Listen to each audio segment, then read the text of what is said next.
नमस्कार शेतकरी बांधवांनो, मी सिंडिकेट ॲग्रो व्हेंचर्स केस तालुका प्रतिनिधी. तर आज आपण आलो आहोत केस तालुक्यातील साळेगाव या गावी बाळासाहेब मुळे यांच्या प्लॉटवर. तर त्यांना आपण सिंडिकेट कंपनीचं बायो40 वरून स्प्रेसाठी दिलतं. तर त्यांना आपण विचारू कशा प्रकारे रिझल्ट भेटले. याच्यामध्ये काय आहे माहिती का, ही बायो40 तुमचं मी 8 दिवसापूर्वी वापरले आहे ऊसाला. 000 व्हरायटी आहे.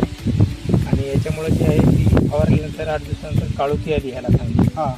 त्याच्यानंतर फुटवा आला आणि वाढ बी झाली. रिझल्ट चांगला आहे. तर तुम्ही पंचकृषीतील शेतकरी बांधवांना काय सांगू इच्छिता. वापरून पाहावा सिंडिकेट कंपनीचा बायो40. रिझल्ट नंबर 1 आहे. बर, वापरला तर फायदाच होईल याचा. चालतंय. धन्यवाद सर. ओके.